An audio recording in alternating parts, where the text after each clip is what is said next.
प्रिय छात्रों, नमस्कार। आज हम आपको जो प्रॉब्लम सॉल्व कर कर दिखला रहे हैं वह प्रॉब्लम एसएससी की परीक्षा में 2005 में आ चुकी है। क्लियर? आज की प्रॉब्लम है एक भिन्न के अंश में 20% वृद्धि करने पर तथा हर में 5% कमी करने पर भिन्न का मान 5/2 हो जाता है। प्रारंभिक भिन्न क्या है? आपको प्रश्न में ये दिया हुआ था, एक भिन्न थी, उसके अंश में हमने 20% की वृद्धि कर दी और हर में 5% की कमी कर दी। ऐसा करने के पश्चात जो हमें फल प्राप्त हुआ वह 5/2 था। तो ये पूछा गया है कि प्रारंभिक भिन्न क्या थी। तो इस शर्त के अनुसार हम एक समीकरण बनाएंगे, उस समीकरण की सहायता से हम प्रश्न को हल करेंगे। तो देखिए, हमने लिखा माना प्रारंभिक भिन्न x/y है। क्लियर? जैसा कि आप जानते हैं, ऊपर बटे की लाइन के ऊपर जो चीज होती है उसे अंश बोलते हैं और नीचे की चीज जो होती है उसे हर बोलते हैं। तो अब हमने भिन्न को मान लिया x/y। तो हम एक्चुअल में प्रश्न की शर्त के अनुसार प्रारंभिक भिन्न का मान ज्ञात करना चाहते हैं, अर्थात x/y का मान ज्ञात करना चाहते हैं। लेकिन ये ज्ञात करने के लिए हमें पहले प्रश्न की शर्त के अनुसार एक समीकरण बनाना पड़ेगा। प्रश्न वाला कहता है यदि अंश में 20% की वृद्धि कर दी जाए तो पहले अंश कितना था?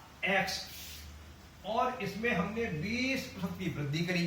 20% की वृद्धि का मतलब यह है कि जितना पहले था उतना प्लस उसका 20% और। तो पहले x था और x का 20% कितना हुआ? 20x/100। तो x में 20x/100 जोड़ेंगे तो इससे ये कैंसिल हो जाएगा, x + x/5 और आपको 100 करके आ जाएगा 6x/5। ये समस्त क्रिया दिखलाई नहीं जाती है और खास तौर से जहां पर हमें प्रतियोगी परीक्षाओं में प्रश्न में विकल्प दिए होते हैं, जहां पर हमें उसका हल करके नहीं दिखलाना है, केवल आंसर लिखना है, वहां पर ये सब क्रिया करके नहीं दिखलाई जाती है। आपकी प्रश्न हल करने की गति इतनी तेज होना चाहिए कि आप इन प्रश्नों को मौके कर सकें। लेकिन समझाते समय तो हमें सब बातें समझानी पड़ेंगी, इसलिए आपको समझा रहे हैं।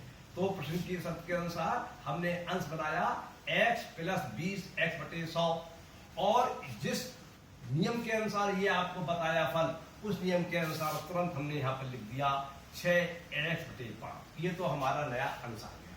अब हर में कहता है 5% की कमी करो, तो पहले हर कितना था? y।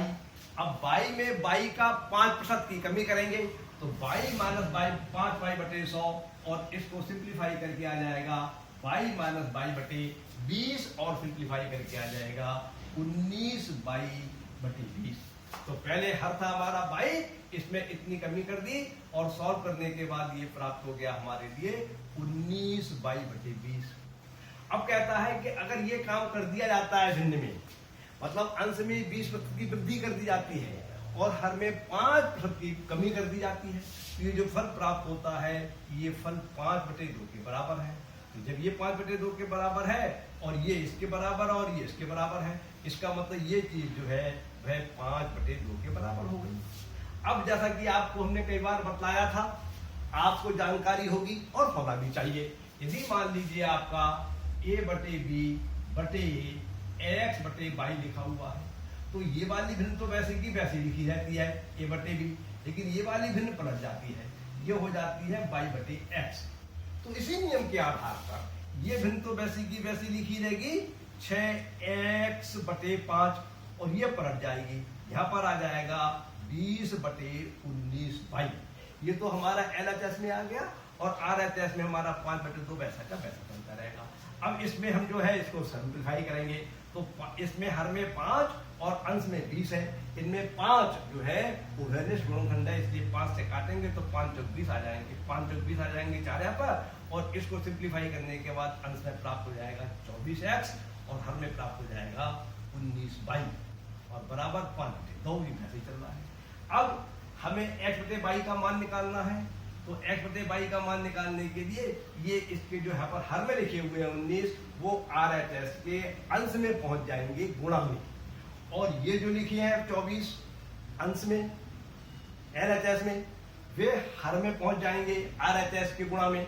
तो हमें इससे फल प्राप्त होता है x/y बराबर 5 गुणा 19/2 गुणा 24, और इसको सिंप्लीफाई करेंगे तो 19 पंजे 95 ये आ जाएंगे और 24 दूनी 48 ये आ जाएंगे, और इस प्रकार से आपको x/y का मान प्राप्त हो गया 95/48। और x/y क्या चीज थी? जो प्रारंभिक भिन्न आपने मानी थी। इसका मतलब x/y का मान आपको प्राप्त हो गया। x/y का मान जब प्राप्त हो गया अर्थात आपको प्रारंभिक भिन्न का मान प्राप्त हो गया, तो प्रारंभिक भिन्न हो गई 95/48 उत्तर। इस प्रकार से ये प्रश्न सॉल्व हो जाता है। आप प्रश्नों को हल करने से पहले प्रश्नों का मतलब समझिए, क्या पूछा गया है, फिर ये विचार कीजिए इस प्रश्न को हम किन नियमों सिद्धांतों के आधार पर हल कर सकते हैं। प्रश्न को हल करने की गति तेज कीजिए, मौखिक हल करने के अभ्यास कीजिए, जिससे कि आप प्रतियोगी परीक्षाओं में आसानी से प्रश्नों को हल कर सकें। जब समय कम होता है तो उस समय में हम प्रश्नों को अधिक मात्रा में तभी हल कर सकते हैं जबकि प्रश्नों को हल करने की गति हमारी तेज हो। क्लियर? तो आज का प्रश्न पूरा होता है। आप इस पर विचार कीजिए, फिर आपको आगे हम और कोई प्रश्न बताएंगे। आपके प्रतियोगी परीक्षाओं में इस पहले जो प्रश्न आ चुके हैं उनमें से अधिकांश प्रश्न हम आपको सॉल्व कर दिखलाएंगे। आप देखते रहिए। नमस्कार, धन्यवाद।